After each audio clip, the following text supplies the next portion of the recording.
नमस्कार दोस्तों, स्वागत है आपका अपनी कोचिंग विधि जुडिशियल एकेडमी में। And in this lecture we are going to discuss section number 265A CRPC, जो कि अब क्या हो चुका है, it has become now section number 289 of the BNSS। Absolutely there is no change except of the sections. आपको केवल sections का एडजस्टमेंट करना है। पहले था 265A and now it has become 289। Clause 1 में आप देखना, पहले जहां पर सेक्शन नंबर 173 था सीआरपीसी का, उसको अब हो गया है सीआरपीसी 193। ऐसे ही क्लॉज 1A B में चेंज करा गया है। पहले सीआरपीसी का सेक्शन 204 था, अब उसकी जगह आ गया है सेक्शन नंबर 227। और एक चेंज किया गया है यहाँ पर इन्होंने कि child below the age of 14 years, इसको पहले इन्होंने ये टर्म यूज की गई थी, child below the age of 14 years, उसको अब रिप्लेस कर दिया गया है चाइल्ड से। तो ये कुछ रिप्लेसमेंट हैं जो आपने समझने हैं। क्लॉज 2 में कोई चेंज हुआ नहीं है, तो ये केवल ड्राफ्टिंग से रिलेटेड चेंजेस हैं, सेक्शंस के एडजस्टमेंट रिलेटेड चेंजेस हैं। और चाइल्ड की डेफिनेशन में child below the age of 14 years को इन्होंने रिप्लेस कर दिया है चाइल्ड से, बस ये। तो उसकी एप्लीकेबिलिटी कैसे कैसे होगी तो ये आप समझ लेंगे इन रिप्लेसमेंट के साथ में। तो now let's start the class. This is section 265A application of the chapter, very important for your prelims. Keep highlighting, keep noting, and this is very important. सही में this chapter shall apply, application of the chapter इसकी heading का नाम है और ये very important है। P4 prelims लगा लीजिए। क्वेश्चन यहां से ये आता है कि कहां कौन से प्रोविजंस, ये जो प्ली बार्गेनिंग के एक क्वेश्चन आपसे ये आएगा। प्ली बार्गेनिंग का जो कॉन्सेप्ट है, ये कौन कौन से ऑफेंसेस पर एप्लीकेबल है। Is it applicable to all the offences और there is some limitation? Yes, there are limitations. And वहीं से क्वेश्चन आएगा कि in which cases there can be plea bargaining and in which cases there can not be plea bargaining. It's very important, ध्यान रखना है इसको। देखिए क्या, this chapter shall apply in respect of an accused against whom, ऐसे accuse पर apply करेगा जिसके विरुद्ध the report has been forwarded by officer incharge under section 173। It means what, this is a police case. Police case means FIR based case हो गया। FIR हुई and now chargesheet has been filed under section 173 by the officer incharge of the police station. Got it और not? तो this report has been, तो this is the first category. It means what? Plea bargaining can be in the cases of the cases filed on the basis of charge sheet, filed on the basis of police report. तो यहीं से question आएगा कि क्या police case में, police report के case में plea bargaining हो सकती है या नहीं हो सकती है। आंसर इज हो सकती है। कर लेंगे आप। तो ये हुआ। हाँ साहब, next, alleging therein that an offense other than offense for which the punishment of death, imprisonment for life, imprisonment for a term exceeding 7 years, this is. So please see what are the offenses. This chapter is applicable in case of offenses other than these offenses, यानी कि इनसे भिन्न अपराधों पे लागू होगा। Offense other than these offenses, it means if an offense is punishable by death, plea bargaining will not be applicable. If the offense is punishable with imprisonment for life, plea bargaining will be not applicable. If the offense is punishable with term exceeding 7 years, it will not be applicable. तो कहाँ applicable होगा? यानी कि 7 years तक। ऐसे अपराध जिनमें punishment 7 years तक है, मैक्सिमम पनिशमेंट कितना हुआ? 7 years। Plea bargaining can be there only. It means what? अब मुझे क्वेश्चन पूछिए, if I ask you one question, suppose there someone committed murder, अगर किसी ने मर्डर कर दिया तो क्या उसमें प्ली बार्गेनिंग हो सकती है? Whether there can be plea bargaining? No. If someone has committed culpable homicide, can there be plea bargaining? No. Why? Because the punishment is death or imprisonment for life. If someone has committed robbery, punishable with 10 years, So can there be plea bargaining? No. If someone has committed theft punishable up to 3 years, तो can there be plea bargaining? Yes. If someone has committed cheating punishable up to 7 years, तो can there be plea bargaining? Yes. So now you got it. What is the concept behind this? So you will have to remember these things. You will get the question in your prelims. In which offenses plea bargaining is possible and in which it is not possible. So in these three cases plea bargaining is not possible. Death, life and beyond 7 years. अब exceeding 7 years punishment होगा तब ये हुआ पहला case. ठीक. Now come to the next case. And again this punishment has been provided under the law for the time being in force. P for prelims. This is not only IPC offenses. This is not only IPC offenses. This may be any offense. Because क्या offense provided under the law. It is not under the IPC. Law for the time being in force. इस phrase का meaning हुआ कि this offense यानी plea bargaining, the concept of plea bargaining can be applicable in case of any law, whether it is the Indian Penal Code or it is any other penal law. It doesn't matter. Application of plea bargaining can be in any penal law. This is the under the law for the time being in force. Please highlight कर लेना यहाँ पर. And now next, this is second. Magistrate has taken cognizance of an offence on complaint. It means what? This is the second part. Complaint case हो गया. Complaint case पहला कौन सा case था? पुलिस केस था. अब ये क्या हो गया? Complaint case. तो बबुआ अगर मैं ये पूछूं plea bargaining can be, if I say plea bargaining can be applicable not only in the police case but also complaint case, तो whether this statement is correct और इनकरेक्ट. करेक्ट है या इनकरेक्ट है? Both offence. कीप कमेंटिंग, है ना. तो दोनों में हुआ. तो ध्यान रखना प्ली बार्गेनिंग में चाहे वो पुलिस रिपोर्ट पर केस आया हो कोर्ट के सामने या फिर वो कंप्लेंट केस हो, दोनों ही केसेस में there can be plea bargaining. ये अगेन प्रीलिम्स का क्वेश्चन है. Don't forget this is plea bargaining both cases में.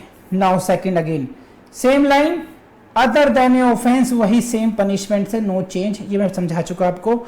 सो नेक्स्ट हुआ ये. तो यहां तक का लबोलवाब ये हुआ कि plea bargaining can be in police case, plea bargaining can be in the complaint case, but the offence should be of the category mentioned here in. Punishment जो है अगर अप टू 7 years है then plea bargaining is possible, otherwise plea bargaining possible नहीं होगी. Beyond 7 जाएंगे आप तो pre bargaining नहीं होगी. It may be the IPC और it may be the any other law for the time being in force prescribing the offence. Now next important thing is in case of complaint case, please see this. This is complaint has been provided for the time being in force or after examining the complaint issued the process under section 207. Please see this. Please see this. समझे? After examining the complainant and witnesses issued the process of this. P4 prelims के लिए समझाता हूँ क्या मामला है. Complaint case में plea bargaining कब होगी कि व्हेन दी कंप्लेंट में कॉग्निजेंस तो ले लिया, लेकिन कॉग्निजेंस लिया पहले क्या है, he has taken cognizance and he has examined the complainant and witnesses. यहां से क्वेश्चन आएगा. सेकंड स्टेज क्रॉस करी एंड थर्ड स्टेज क्रॉस करी. Issued the process under section 204. क्योंकि जब तक इशू प्रोसेस नहीं करोगे, प्रोसेस इशू नहीं करोगे, एक्यूज आएगा क्यों? तो कंप्लेंट केस का इससे पहले भी क्वेरी है, मैं समझाता हूं आपको. We are talking about the complaint case. You see this complaint case, cognizance ले लिया हो. Secondly examined complainant and witnesses under section 200 and third issued process under section 204 CRPC. ये जब हो जाएगा देन कंप्लेंट केस में प्ली बार्गेनिंग पीबी पॉसिबल है। And offence आपको कैटेगराइज बता चुका हूँ कि कौन से कैटेगरी में के ऑफेंस में हो सकता है, पनिशेबल अप टू 7 ईयर्स। तो लेट मी नो ये बात समझ में आई नहीं आई आपको। कंप्लेंट केस में तीन बातें हैं ये। This is the B clause 265 A की जो बी क्लॉज है वो ये रही। क्या बताया उसने, कॉग्निजेंस ले रखा हो, has taken the cognizance, punishment offences ये ना हो, डेथ से पनिशेबल ना हो, लाइफ से पनिशेबल ना हो, एक्सीडिंग 7 ईयर से पनिशेबल ना हो, and after examination of complainant and witnesses and has issued the process under section 204। तो प्लीज लेट मी नो, ये 3-4 बातें हैं, मैंने रिपीट किए हैं बार बार। सही है, तो ये सभी क्वेश्चन प्रीलिम्स के हैं, आपके ध्यान रखना।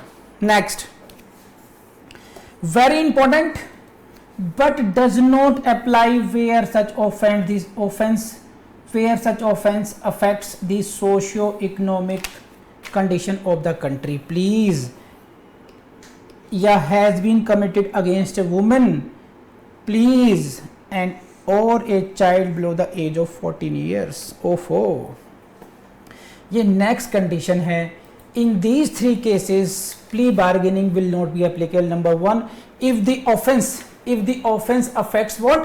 Socio-economic condition of the country. Number 1, it is committed against the woman, and number 3, it is against child below the 14 years. And now I show you some questions. शायद यहाँ से आपको ज़्यादा clarity हो. You please see this. This is the concept of plea bargaining. Question कैसा आएगा यहाँ देखिए.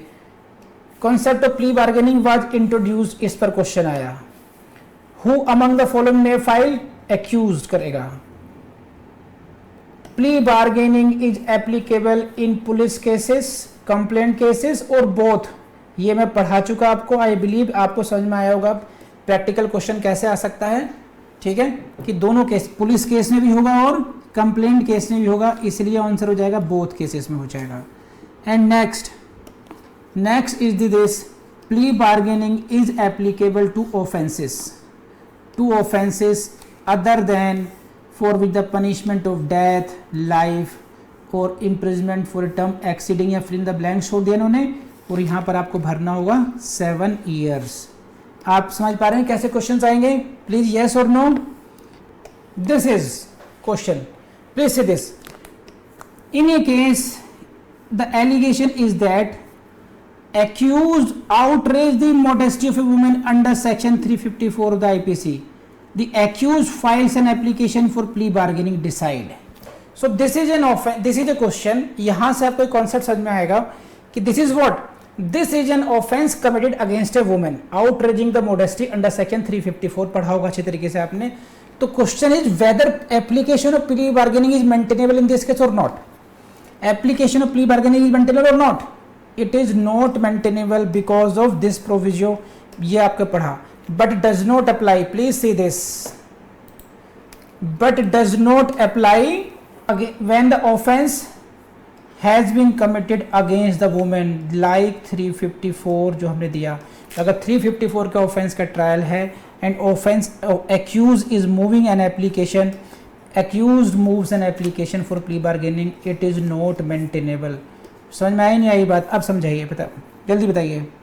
इसी तरीके से allegation is that accused cause simple hurt to a boy aged 13 years, it means below 14 years। So whether application is maintainable और not? Application is not maintainable because it is specifically prohibited if the offence is committed against a child below the age of 14 years, it does not apply. And इसी तरीके से offences against the socio economic conditions of the country. देखता हूँ कोई illustration है क्या इसमें। This is in which of the following cases plea bargaining has no application. In which of the following cases plea bargaining has no application?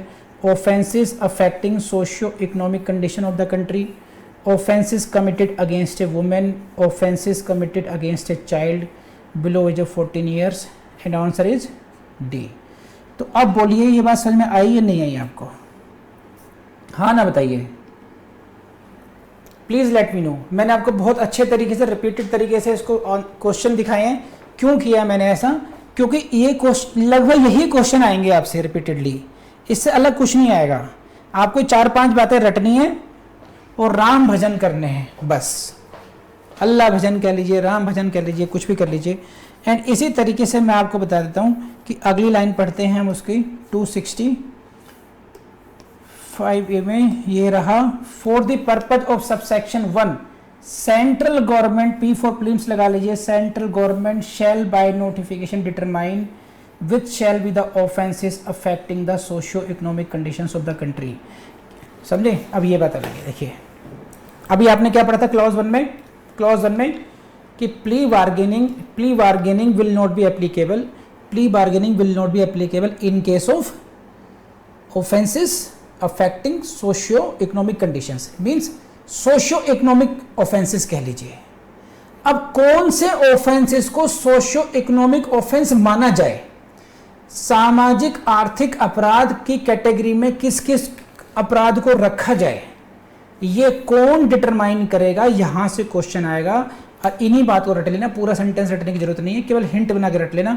This is what central government, answer is central government. तो who will determine? Central government shall by notification determine. क्या determine करेंगे? कि which shall be the offence affecting the socio economic conditions of the country. वो कौन कौन से अपराध होंगे जिनको इस कैटेगरी में रखा जाएगा, और इस कैटेगरी को ध्यान में रखते हुए बाय नोटिफिकेशन सेंट्रल गवर्नमेंट ने कुछ एक्ट को मेंशन किया। मैं कुछ लिखता हूं इसमें, देखिए, जैसे dowry prohibition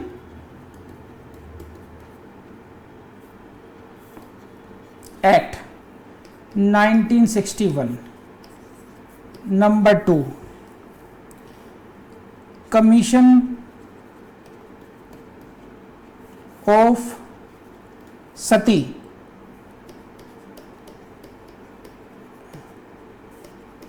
prevention act, immoral traffic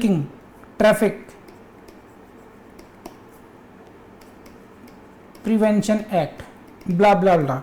इस तरीके से 19 एक्ट हैं।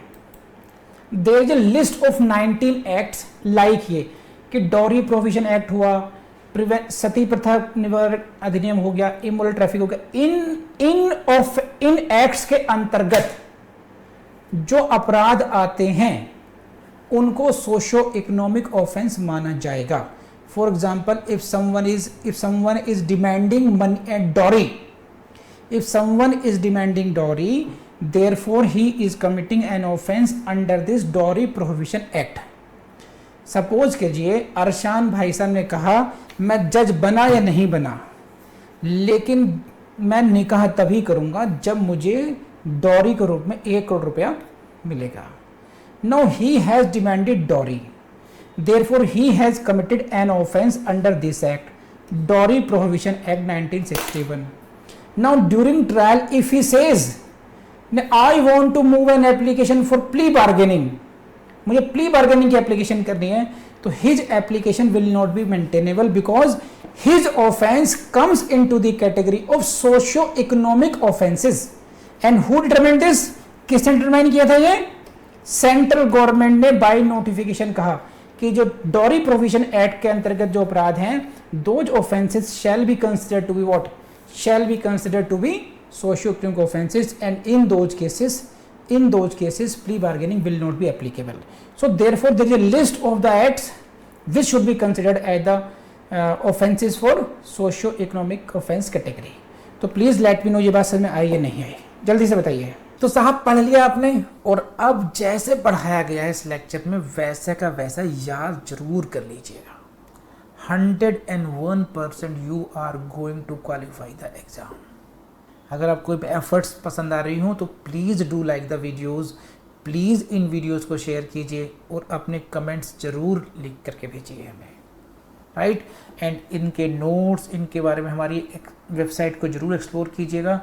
We are constantly updating our website, vidhijudicial.com, उसको एक्सप्लोर करना बिल्कुल नहीं भूलें। और इस चैनल की भी डिफरेंट जो प्लेलिस्ट हैं उनको ज़रूर देख लीजिएगा। आपके लिए सब कुछ है यहाँ पर, आपको कहीं भी और जाने की ज़रूरत नहीं पड़ेगी। कर लेंगे। Thank you very much.